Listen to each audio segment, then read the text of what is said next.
সুপ্রভাত। Family care ছাদ বাগানে সমস্ত ভাই ও বোনদের সুস্বাগতম। আজকের টপিক, ছাদ বাগান যদি করতেই হয়, উৎসাহ যদি বজায় রাখতেই হয়, তাহলে ফ্যামিলিতে 365 দিনের সবজি আমাদের ছাদ বাগান থেকে উৎপন্ন করে নিতে হবে। প্রথমেই হয়তো হবে না, কিন্তু বেশ কিছুদিনের প্রচেষ্টায় সেটা সম্ভব, যেটা ফ্যামিলি কেয়ার ছাদ বাগান থেকে আমি 365 দিনের সবজি উৎপাদন করে থাকি। মেনলি আমার যেটা পছন্দের জিনিস সেটা হলো অর্গানিক বেসিস শাক সবজি। এই অর্গানিক বেসিস শাকের মধ্যে আমি কলমি চাষ করে রেখেছি প্রায় 12টা গ্রো ব্যাগে।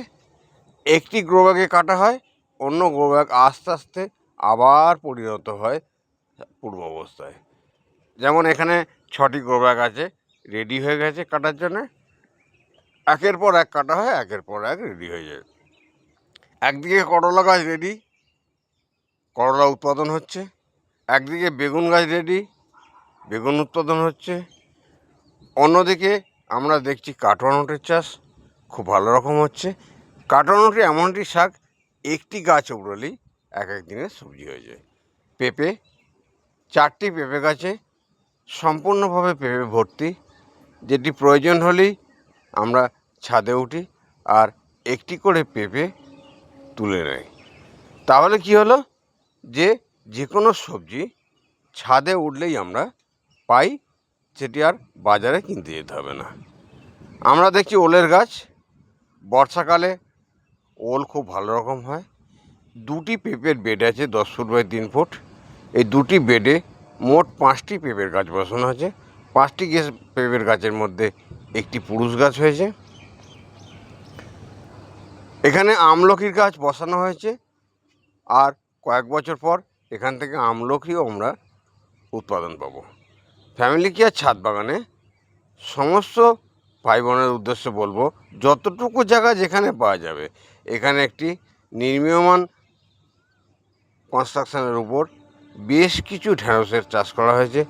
ঢ্যাঁড়স যেমন একদিকে প্রচুর পরিমাণে ফলছে, অন্যদিকে আমরা এই একই জায়গায় নতুন করে ঢ্যাঁড়সের গাছ দিয়েছি, যেগুলোকে উৎপাদনের মুখে আসছে, একদম ফুল ধরতে শুরু করেছে। পুরনো গাছগুলো যখন ঢ্যাঁড়সের উৎপাদন দিয়ে বৃদ্ধ হয়ে যাবে, এই নতুন গাছগুলো আবার উৎপাদন দেবে। আমরা আবার ঢ্যাঁড়সের দানা বসিয়ে দেবো, যেখান থেকে আমরা নতুন প্রজন্মের আরও 1 মাস পর ঢ্যাঁড়সের উৎপাদন পাবো। তাহলে আমরা এই যে ঢ্যাঁড়সের উৎপাদনটা দেখছি, রেগুলার ঢ্যাঁড়সের সবজি আমরা ফ্যামিলিতে পাই। পুঁই শাক, এটি এমন একটি শাক, এই শাকটি যত কেটে নেওয়া হবে তত বেশি উৎপাদন হবে। একটি গাছের ডগ কেটে নিলে 5টি ডগের উৎপাদন হয়। তাহলে 3 ফুট বাই 4 ফুট দৈর্ঘ্য প্রস্থ বিশিষ্ট এবং 8 ইঞ্চি উচ্চতা বিশিষ্ট মাটি দিয়ে 2টি বেড তৈরি করেছি, যার চতুর্দিকে 4টি করে বাঁশ দিয়ে মাচার সঙ্গে সেট করা আছে। মাচায় কুমড়ো গাছ, ঝিঙে গাছ, চিচিঙে গাছ প্রসারিত হয়েছে। মাচার 2টি কোণে পুঁই শাক বসানো হয়েছে, যেগুলো বড় হয়ে মাচায় উঠে যাবে। ওদিকে একটি দেখালাম, এদিকে আরেকটি একই রকম বেডে আমরা পুঁই শাকের চাষ করেছি। তাহলে আমি শাক সম্বন্ধে কি বললাম? পুঁই শাক এখন আমরা দেখছি, কলমি শাক আমরা দেখলাম প্রথমেই, কুমড়ো গাছ মাচায় উঠেছে, কুমড়ো এবং শাক 2 পাবো, লাউ এবং শাক 2 পাবো। বিভিন্ন রকম শাক সবজির সঙ্গে সঙ্গে কন্দ জাতীয় যে সমস্ত সবজি, কচু। ছাদ বাগানের শিকড় থেরাপির কাজ সম্পন্ন করে আমরা কচু চাষ করেছি। কচু চাষের সঙ্গে সঙ্গে ছায়াযুক্ত স্থানে, মাচার নিচে, মাচার উপরে যেমন চিচিঙে গাছগুলো প্রসার লাভ করেছে, কুমড়ো গাছগুলো প্রসার লাভ করেছে, ঝিঙে গাছগুলো প্রসার লাভ করেছে, ঠিক একইভাবে এই চিচিঙে গাছগুলো যেখান থেকে উঠেছে, যেখান থেকে উৎপন্ন হয়েছে, সেগুলো কিন্তু আমরা বস্তায় যে আদা চাষ করেছি, সেই আদা চাষের বস্তার একদম নিচের দিকের অংশ থেকে কেটে আমরা চিচিঙ্গা গাছ বসিয়েছিলাম, সেগুলো মাচায় উঠে গেছে। কন্দ জাতীয় চাষ, আদা, ওল, কচু সবই বসানো আছে। বস্তায় আদা গাছ রেডি হয়ে গেছে, এবার উৎপাদনের পালা। জানুয়ারি মাস পর্যন্ত এগুলোকে পরিষেবা করলে আমরা টোটাল 24টা বস্তা আদা বসিয়েছি।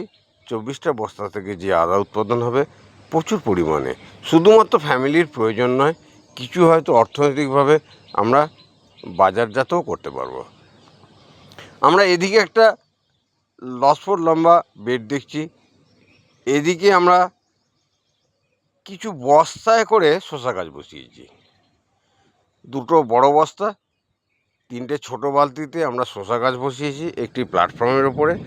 যে শসা গাছগুলো বড় হয়ে মাচা ধরে নিয়েছে, খুব তাড়াতাড়ি শসা পাবে। পুরনো গরমের বয়োবৃদ্ধ শসা গাছগুলো শসা দিতে নষ্ট হয়ে গেছে, বয়স হয়ে গেছে। আবার বর্ষার জন্যে নতুন করে শসা চাষ করা হয়েছে, যেগুলো মাচা ধরে নিয়েছে, প্রচুর পরিমাণে শসার উৎপাদন হবে। আমরা টোটালি এখন পর্যন্ত ছাদ বাগানে যেটা দেখলাম, যে সবজিগুলো বর্ষার জন্য আমরা রেডি করে ফেলেছি, সেগুলো হলো একদিকে যেমন আমরা আদা, কচু, ওল এগুলো করেছি, তেমনি মাচায় যে সমস্ত সবজিগুলো হয়, চিচিঙা, ঝিঙা, বরবটি, কুমড়ো, লাউ, এই বিশাল আকারের যে সবজি চাষের পরিকল্পনা, এগুলো কিন্তু ধীরে ধীরে ধীরে ধীরে একবারে করলে হবে না। ধীরে ধীরে আস্তে আস্তে প্রতিটা সিজনে একটু একটু একটু একটু করে জায়গা প্রসারিত করে প্রত্যেকটা সবজির জন্য একটি করে প্ল্যাটফর্ম আমরা রেডি করে ফেলতে পারি, এবং যেখান থেকে আমরা প্রচুর পরিমাণে সবজির উৎপাদন করতে পারি।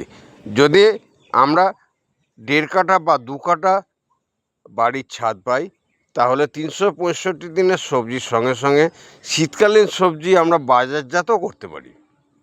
আমি গত বছরে 2024-25 যে সিজন ছিল, সেই সিজনে প্রচুর পরিমাণে কপি বিক্রি করেছি। 100 করে গ্রো ব্যাগে কপি বসিয়েছিলাম। যারা ফ্যামিলিকে নিয়মিত সদস্য নিশ্চয়ই দেখেছেন। আর পেঁপে দেখছেন, বাংলাদেশের বাড়ি জাতীয় পেঁপে গাছ যেমন আছে, আমাদের দেশের ভারতবর্ষের যে হাইব্রিড ঘটি পেঁপে সেটাও আছে। সমস্ত পেঁপেগুলো খুব ভালো রকম উৎপাদন হচ্ছে, এবং আমরা এখান থেকে একটি অর্থকরী হিসাবে আজকের দিনে ছাদ বাগান, যে ছাদ বাগান আমি তৈরি করেছিলাম শখের জন্য ছাদ বাগান তৈরি করে আজকের দিনে ছাদ বাগান অর্থকরী ছাদ বাগানে পরিণত হয়েছে। কারণ প্রতি সপ্তাহে 400 থেকে 500 টাকার সবজি কিনতে হতো, এখন আর সেটা বাজারে যেতে হয় না। সবজির ঝুড়ি নিয়ে ছাদে উঠলেই সমস্ত রকমের সবজি আমরা ছাদ থেকে পেয়ে যাই। সবচেয়ে বড় কথা, শিকড় থেরাপির মাধ্যমে আমি যে পেঁপে চাষ করেছি, ছাদে যে এত ভালো পেঁপে চাষ হতে পারে সেটি আমার নিজেরও কল্পনা ছিল না। আশ্চর্যের বিষয়, প্রতিটি গাছে প্রচুর পরিমাণে পেঁপের উৎপাদন করেছি। সঠিক পরিচর্যা, সঠিক পরিবেশনা এবং সঠিক সবচেয়ে বড় কথা জল, রেগুলার ছাদের বাগানে জল অবশ্যই দেওয়ার প্রয়োজন, এবং ছাদে যেমন জল নিষ্কাশনের ব্যবস্থা থাকে, তেমনি প্রচুর পরিমাণে জল আমাদের দিতে হয়, যেখান থেকে আমরা সমস্ত রকম শাক সবজি এবং বিভিন্ন রকম ফসল ছাদের বাগান থেকে উৎপাদন করতে পারি। সমস্ত ভাই বোনেদের বলবো, যদি আজকের প্রতিবেদনটি ভালো লাগে তাহলে বন্ধুদের মধ্যে শেয়ার করবেন। কারণ ছাদ বাগান শুধু সবজি উৎপাদনের জন্য নয়, এইরকম একটা সবুজ বাগান থেকে অক্সিজেনের সরবরাহ অবশ্যই সমাজে অক্সিজেনের ব্যালেন্সের ঘাটতি পূরণ করে। এবার আমি যেটা বলবো, যে একটি লাইক দিয়ে যাবেন যদি ভালো লাগে, তার কারণ একটি লাইক ভিডিও উৎপাদনে, ভিডিও তৈরিতে যথেষ্ট সহযোগিতা করে। আর কমেন্টে মতামত প্রকাশ করবেন। যদি আমার কোনো ভুলভ্রান্তি থাকে আমি নিশ্চয়ই শুধরে নেব। এবং নবাগত উদ্যানপ্রেমী ভাই বোনেদের বলবো যে অবশ্যই ফ্যামিলি কেয়ার ছাদ বাগান চ্যানেলটি সাবস্ক্রাইব করে রাখুন যারা এখনও সাবস্ক্রাইব করেননি, কারণ আমরা বিভিন্ন রকমের সবজির টিপস, উৎপাদনের টিপস এই ফ্যামিলি কেয়ার ছাদ বাগান থেকে দিয়ে থাকি। তাই যাবার সময় অবশ্যই সাবস্ক্রাইব করবেন। তাই যাক, আজকে আর ভিডিও বিশেষ দীর্ঘায়িত করব না। সকলের সুস্থতা কামনা করে এবং প্রত্যেকের কাছে আমার সশ্রদ্ধ নমস্কার জ্ঞাপন করে, প্রীতি ও শুভেচ্ছা জানিয়ে, ঈশ্বরের কাছে প্রত্যেকের সুস্থতা কামনা করে আজকের ভিডিও আমি সমাপ্ত করব এবং আগামীকাল যাতে করে নতুন একটি ভিডিও সকলের সঙ্গে উপস্থিত হতে পারি এই কামনা করে সকলকে পুনরায় নমস্কার জ্ঞাপন করে আজকের ভিডিও এখানেই সমাপ্ত করলাম। নমস্কার।